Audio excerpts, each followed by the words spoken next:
Bom, queridos irmãos, só relembrando, né? Todos já sabem decorados praticamente o primeiro mandamento, que é...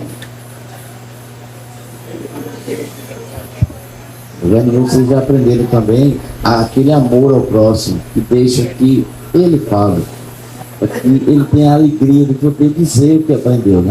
Mas então, deixando de lado um pouquinho esse cuidado com o próximo, vamos dizer todos juntos, qual é o primeiro mandamento?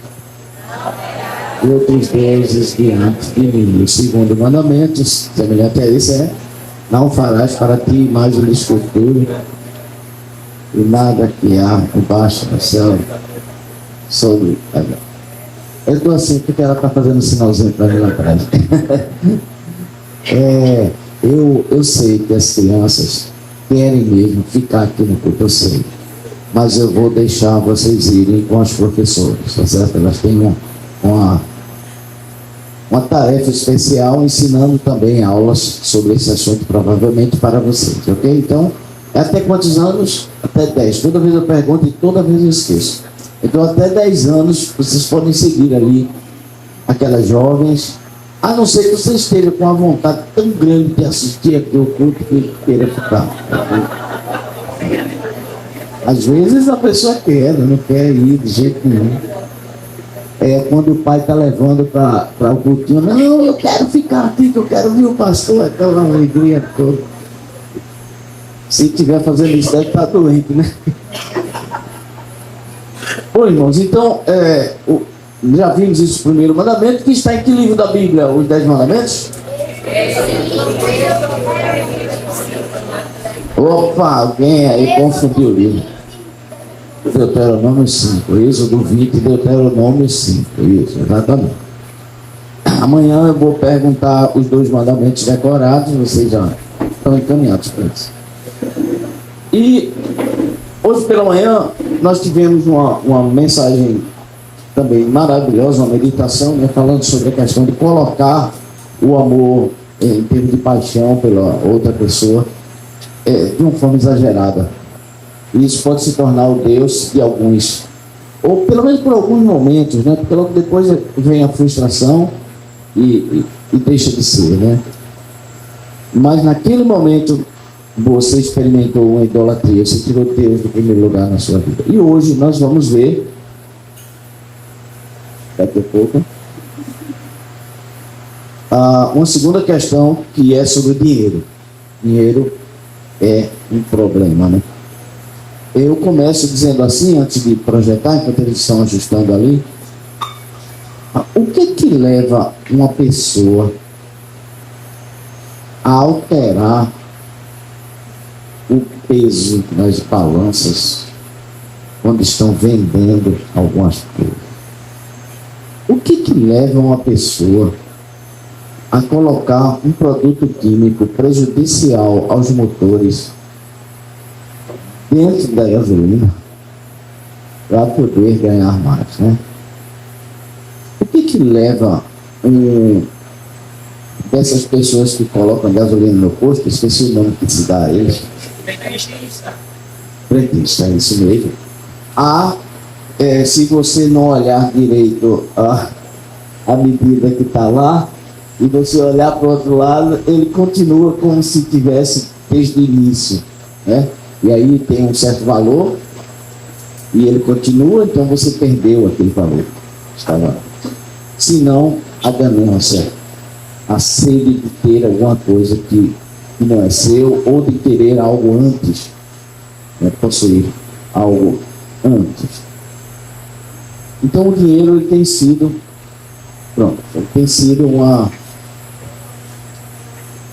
um complicador na vida de muitas pessoas e um Deus para muitos. Mas então eu pergunto também, só os ricos que são idólatras com dinheiro? Vocês acham só os ricos? Né? Tem pobre avarento? Pelo balançar de cabeça aí, vocês conhecem o que está dizendo nessa situação, né? Então tem rico avarento e tem pobre avarento. Então a avareza não está somente ligada a possuir recursos ou não, né? E nós vamos para o texto de Colossenses capítulo 3, verso 5, Bom, quando nós escolhemos essa garotinha aí de propósito, porque toda vida a gente só bota os meninos como avarentos, e aí dessa vez a gente mudou um pouquinho para dar uma oportunidade de também ser essa garota. Além disso, o tênis dela, olha, é uma beleza, eu gostei. E ela está aí numa dúvida, porque de um lado ela está olhando e tem um cifrão, e do outro lado ela tem a cruz, e ela está naquela dúvida. O que é que eu faço? Só o fato de estar na dúvida já dá uma tentação aí, né? O que será que ela vai escolher? Então o apóstolo Paulo nos diz em Colossenses 3,5 um texto que todos nós vamos ler juntos, bem bonito. Ok? 1, 2, 3 e... Portanto...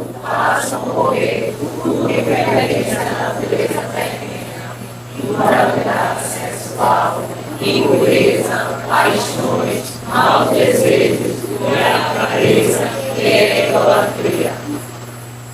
Então, esse é um texto onde a Bíblia diz claramente que idolatria não é apenas curvar-se a um ídolo físico. Aqui é uma declaração assim, explícita de que algo que não é físico, avareza, algo que não pode ser tocado, pode ser um ídolo.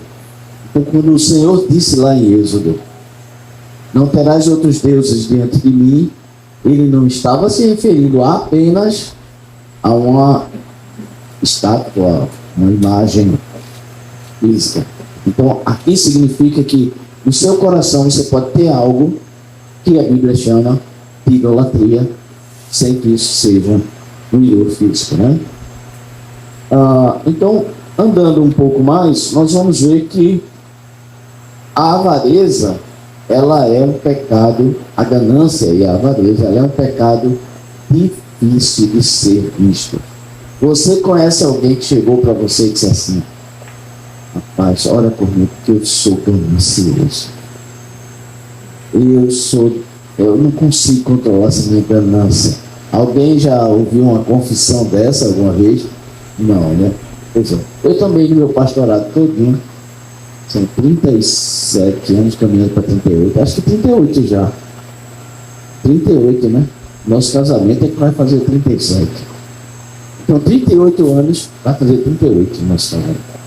38 anos, e eu nunca vi um único irmão ou irmã chegar para conversar comigo e dizer: pastor, me ajude em oração. Eu sou avarento. Eu já vi confessar adultério, certo? Outras coisas, mas avareza eu nunca vi. E também ninguém chega e diz assim: meu problema é ganância, pastor, eu quero mais. Não tem, né? E outra coisa, a maioria das pessoas não acha que é ganancioso. Então a ganância, ela é um pecado, ela é um ídolo difícil de ser percebido. Porque o autor do livro, o Keller, ele coloca duas frases lá que eu retirei e coloquei aqui. É a questão da comparação. Por que nós não nos achamos gananciosos? Porque nós sempre nos comparamos, mas nunca nos comparamos com quem tem menos. A gente só se compara com quem tem mais. Então, a pessoa diz: menino, tu faz um consumista, né? Aí a pessoa diz: não, meus meios são modestos, comparados com os deles. Aí aponta lá para a presidência da República. Aí fica difícil, você vai estar sempre menos, né? Porque você está comparando. Ou então, se volta para os dirigentes da Inglaterra, por exemplo, né? Os reis e rei e rainha, né? Agora rei. Então, quando você se compara, né, com aquela nobreza, você não tem ganância, né? Você só se veste bem. Ou então, você pode utilizar a frase também: não vivo tão bem quanto ele ou ela. Olha, você pensa que eu sou assim? Não, eu só gosto de viver melhor. Porque, olha, quando eu me comparo com... Aí coloca um nome. Então, essas duas frases, elas são características de pessoas que não estão enxergando bem o que está acontecendo com elas. E aí nós vamos para a Bíblia e encontramos um dos personagens mais conhecidos da escritura, qual é o nome dele? E o apelido? Isaac. Qualquer um que você chama. É Tequeu, alguma coisa assim. Tem alguém aqui com nome parecido, né? Tequel, né? Mas aqui é Tequeu, né? E esse homem, a Bíblia diz lá em Lucas 19, que Lucas faz questão de destacar que ele é o chefe dos coletores de impostos. Um coletor de impostos já era um cargo que a pessoa se dava bem, né?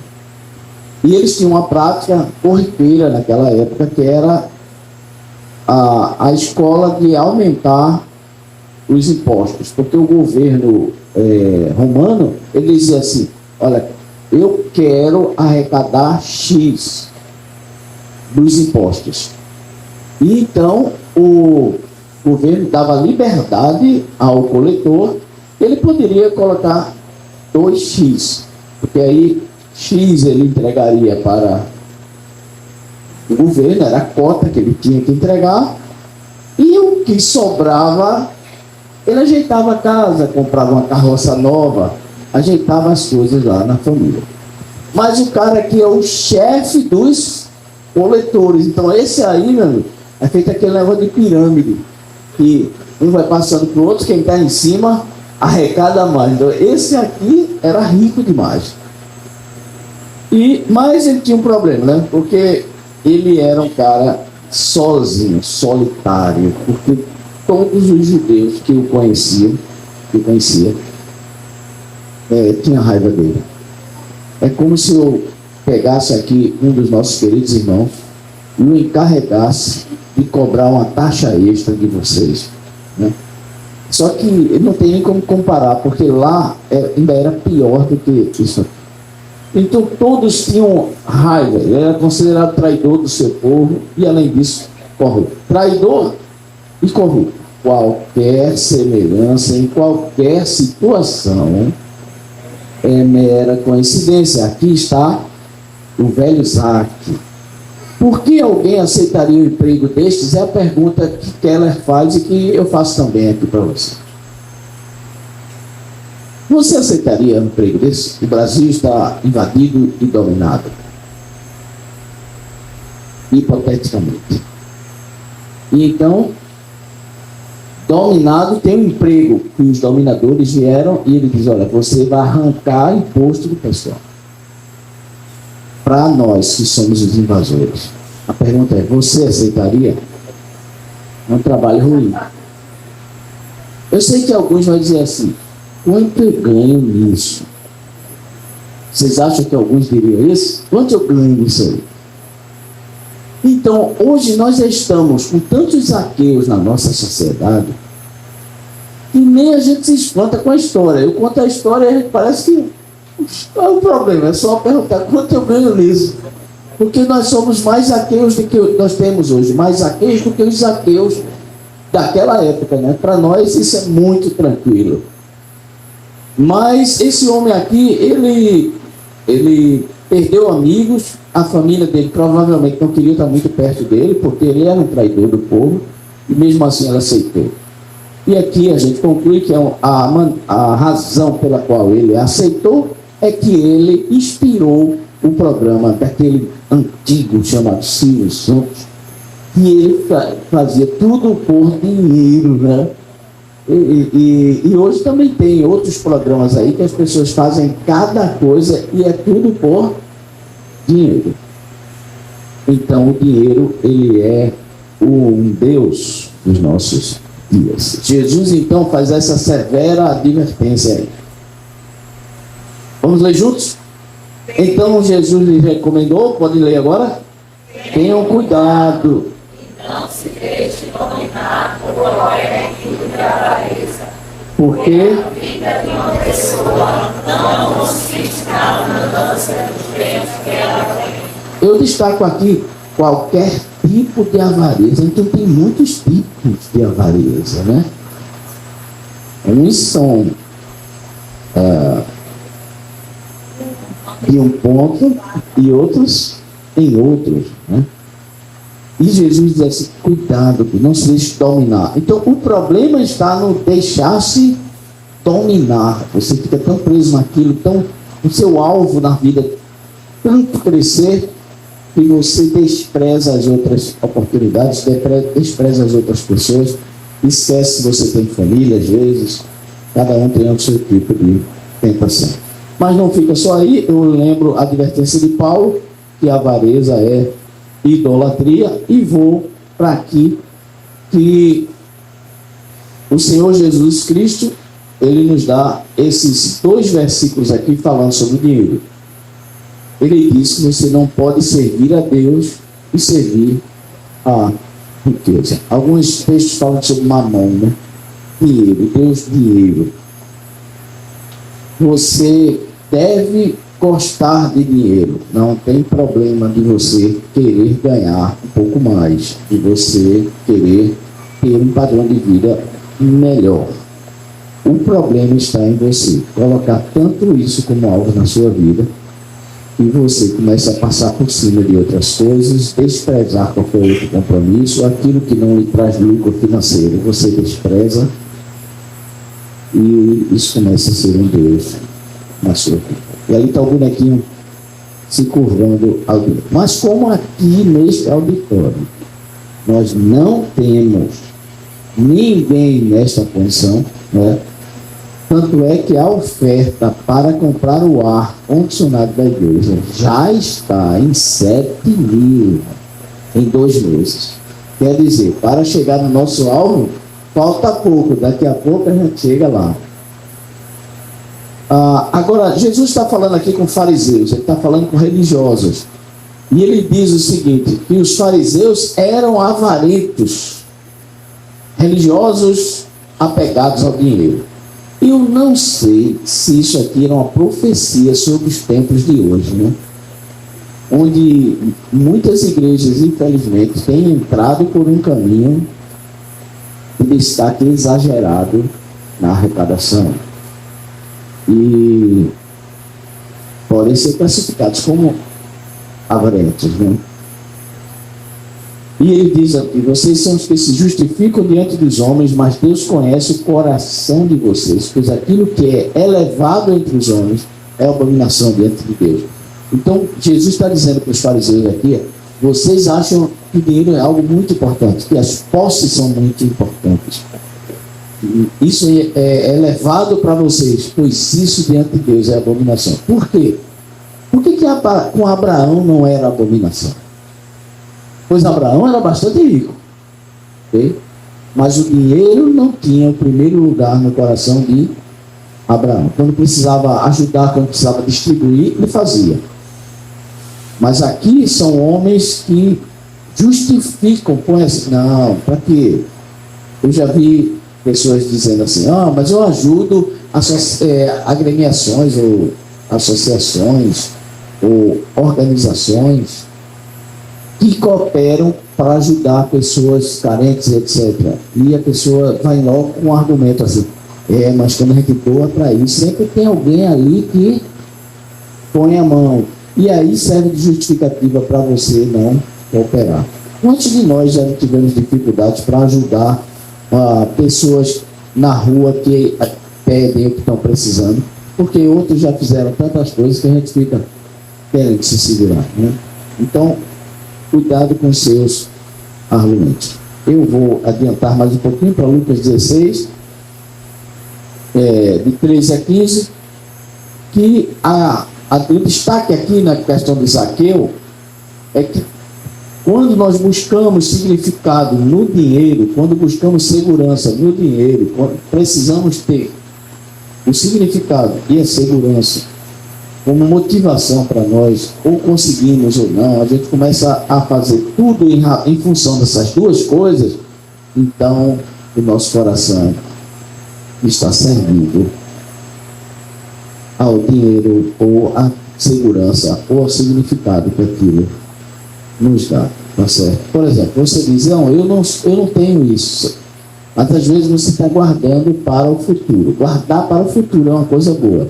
Mas quando eu coloco toda a minha confiança naquilo que eu estou guardando para o futuro, e que eu tenho que fazer isso, aquilo se torna quase uma obsessão na minha vida. Então a linha entre o que é correto, guardar, ter, e o que é colocar isso em primeiro lugar na minha vida, é tão fácil de ultrapassar, que a gente tem que ter muitíssimo cuidado nisso aí.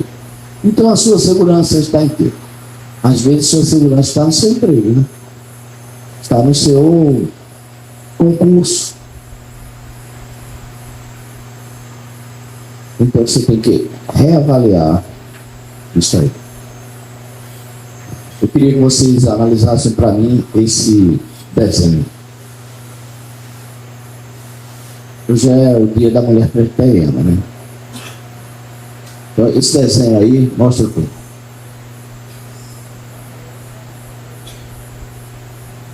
Vamos analisar primeiro o desenho. O que ele é? Uma mão e uma rosa. Isso é coisa romântica. Concorda? Mas tem um problema ali nessa mão. Qual é o problema? Dá para ver o problema? Deixa eu ver. Dá. É que vamos supor que essa mão queira oferecer essa rosa. O que acontecerá? Não consegue sair. A ideia ali é que a pessoa tem algo bom que mesmo que ele queira passar por aquilo, ele não consegue. Tem uma coisa que o prende, porque aquilo é muito importante para ele. É a ideia sobre o que é avareza ou o desejo muito intenso de ter alguma coisa, né? A ganância. E aí o autor coloca essas duas situações aqui. É que uma pessoa que adultera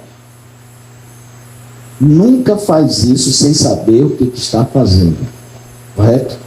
Ela não pode adulterar e depois dizer, não sabia, será que isso é pecado mesmo? Será que isso é adultério mesmo ou não?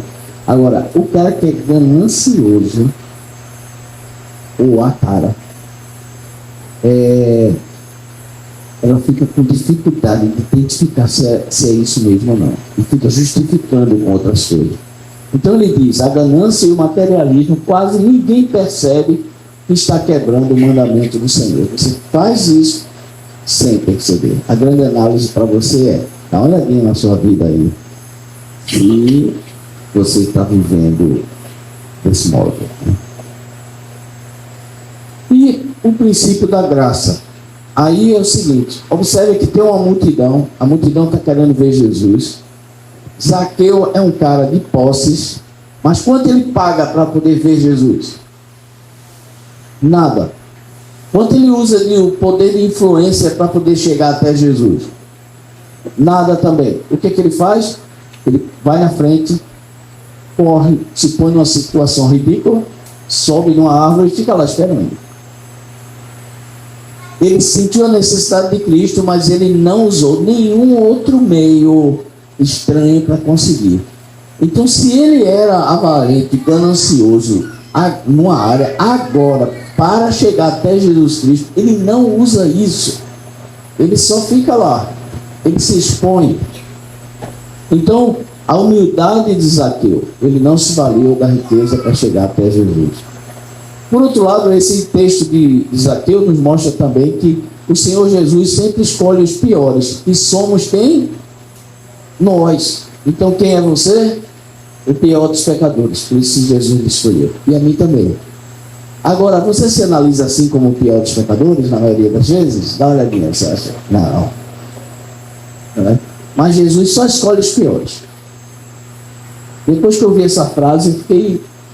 Eu pensei, eu era ruim. Mas agora eu vi que eu era pior ainda do que eu imaginava, né?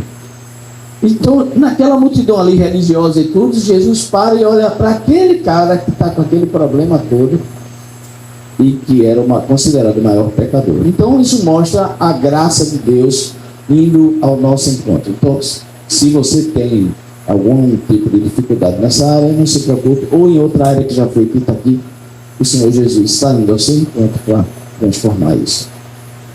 E, em seguida, observe as duas decisões de Zaqueu que mostraram uma mudança tremenda no seu coração. O primeiro é que ele faz um oferecimento de 50% dos seus bens, sem que ninguém pedisse. Então ele foi curado. Ele foi curado do seu ídolo, que era o dinheiro. Ele diz: eu vou dar 50% dos meus bens para os pobres. Eu quero fazer misericórdia com os meus bens. Agora, me diga uma coisa. Quanto é que a Bíblia exige mesmo da pessoa entregar ao Senhor, para que ele use conforme queira? 10%, isso no Antigo Testamento. No Novo Testamento, quantos por cento? E houve silêncio no céu. Tudo, né? Você não é mais seu? Você foi comprado? Então, quanto que você tem que devolver ao Senhor? É difícil dizer, mas experimente dizer. Quanto é mesmo que você tem que dar ao Senhor? Tudo. E você dá quanto? Não. Foi por isso, eu acho, não tenho certeza, só uma ideia, e talvez uma brincadeira, não sei, que tiraram o hino do nosso cenário que dizia: tudo entregarei.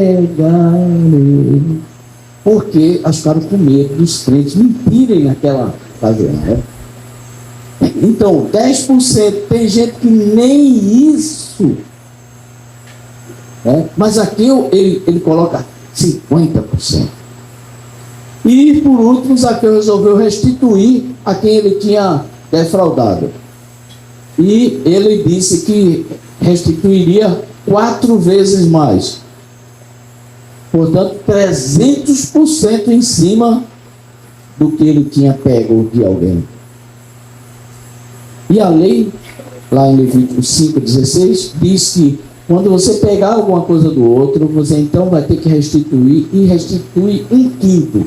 1/5 é 1 inteiro dividido por 5, que dá exatamente a quantia de 20. Então, 20%. E ele dá 300%. A pergunta é: houve alguma coisa especial no coração de Zaqueu? O que aconteceu? Arrependimento? Pode ser. Mas nós achamos que aconteceu uma outra coisa maravilhosa. É que quando a gente encontra o Deus verdadeiro, Ele é tão maravilhoso para nós, tão espetacular, Ele é tão satisfatório para a nossa vida, que aquilo que antes tentava ocupar esse lugar é destronado sem que você faça força, porque tem algo maravilhoso, melhor. O reino de Deus sempre é comparado com isso. Lembra que Jesus contou uma parábola dizendo assim: um homem foi num campo, e aí quando ele viu, tinha um tesouro. O tesouro era maravilhoso. Ele então compra ou vende o que tem, que não tinha mais interesse para ele, compra o terreno lá e ele fica com o tesouro, porque o que ele tem agora é muito melhor do que o que ele tinha antes. Foi o que aconteceu no coração de Zaqueu. Jesus é tão maravilhoso, preenche tanto a nossa vida, que é a forma correta da gente deixar as outras coisas. É um milagre, eu sei. Porque antes tinha gente aqui que nesses 4 dias de hoje não estaria aqui, estaria no outro lugar. Hoje não quer mais, porque algo muito mais maravilhoso aconteceu na sua vida, que é tão bom, que aquele outro você deixa de lado. É isso que tem que acontecer. Agora eu queria, o autor trabalha em 2 ídolos profundos. Ele diz que todo mundo tem 2 ídolos profundos no seu coração, e tem diversos outros ídolos, mas esses outros ídolos são menores, e eles são sempre utilizados por esses 2 ídolos profundos. Primeiro, influência e poder. Tem gente que liga muito para influência e poder. Por outro lado, sim, então essas pessoas de poder e influência, elas não ligam para aprovação e estima. Ela não se preocupa se vai ser amado, se não vai, se alguém vai gostar dele, não. O que ele quer é influência e poder. Agora, tem pessoas que são cativadas por aprovação e estima. Então, esse pessoal aqui faz qualquer coisa para que ele seja aprovado e estimado.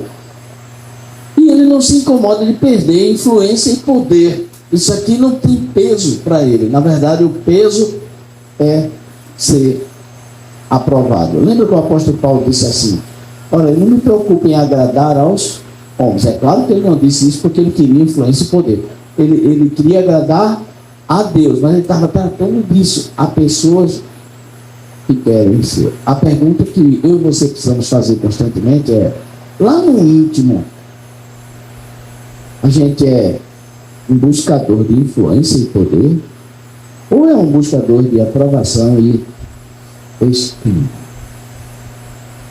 Agora, esse é o ídolo profundo, mas existem os ídolos superficiais. Então, quem é movido por aprovação e estima, ele vai usar o ídolo dinheiro para conseguir aprovação e estima. Então, tem cara que tem dinheiro e não se incomoda de gastar. Ele até gasta para que o que ele quer conseguir é amigos, ele quer conseguir aprovação e estima. Tem aquele cara que paga a conta para todos os amigos, embora não tenha amigo, né? É só por causa do dinheiro, mas mesmo assim ele faz. Então não é pelo dinheiro, ele quer conseguir dinheiro para poder gastar com isso, mas pelo que ele quer é aprovação.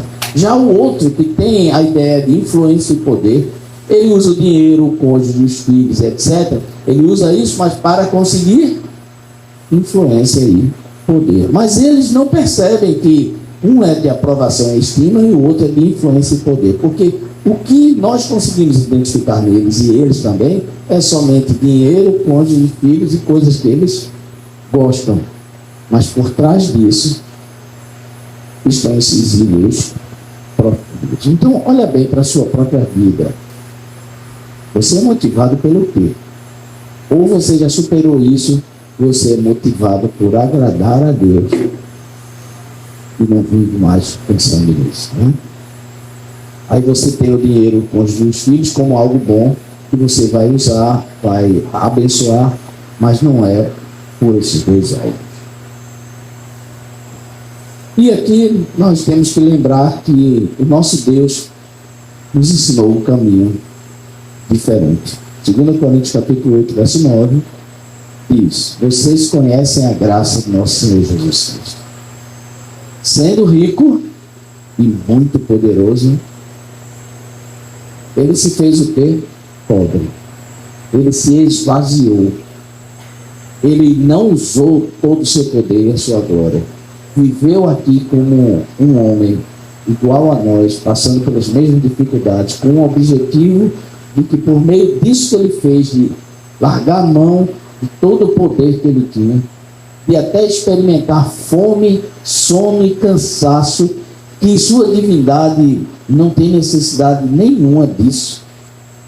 Mas ele experimentou tudo isso para que nós que somos pobres de todas essas coisas pudéssemos ter acesso a isso por meio de Cristo Jesus.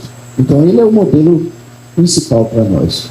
É colocar Deus em primeiro lugar, usar a riqueza para a glória de Deus, constituir família pensando em glorificar a Deus, constituir filhos, ou ter filhos, trabalhar neles, não para nós mesmos, não para pegar a nossa realização e colocar no filho, ou se realizar através do filho, mas criar filhos para a glória de Deus, sempre deve ser o pensamento principal, né? E esse é o modelo que Jesus Cristo nos deu. Vamos abrir mão dessas outras coisas. Por final, o último slide é este aí. Bem bonitinho aí. Onde está o seu tesouro? Nas coisas, na ganância, no desejo financeiro, ou em Cristo Jesus? Porque onde está o teu tesouro, aí estará também o teu coração. Que Deus use esse estudo para a gente fazer uma avaliação nessa área, como é que nós estamos. Vamos curvar a nossa cabeça um pouquinho só em oração. Eu queria que você analisasse a sua vida com Deus agora. Talvez esse estudo não afete, você não tenha problema nenhum nessa área, mas talvez você tenha, e seja o momento de dizer assim, olha, eu preciso redirecionar a minha vida. Senhor Deus, nós aprendemos e temos ídolos, Senhor, nas nossas vidas, e alguns deles são profundos, e às vezes nós usamos a sede de ter novas coisas, de poder usar as melhores marcas, o melhor de tudo. Às vezes nós somos direcionados pela sede de comprar, de ter, de possuir. Nos tornamos materialistas em algum sentido. Se isso estiver acontecendo comigo ou com cada um ou qualquer um de nós, que nesta noite o Teu Espírito fale conosco, nos dê o alerta, para que possamos colocar Jesus em primeiro lugar na nossa vida e usar as coisas e amar as pessoas, amando a Deus em primeiro lugar. Isso aconteça conosco em nome de Jesus. Amém.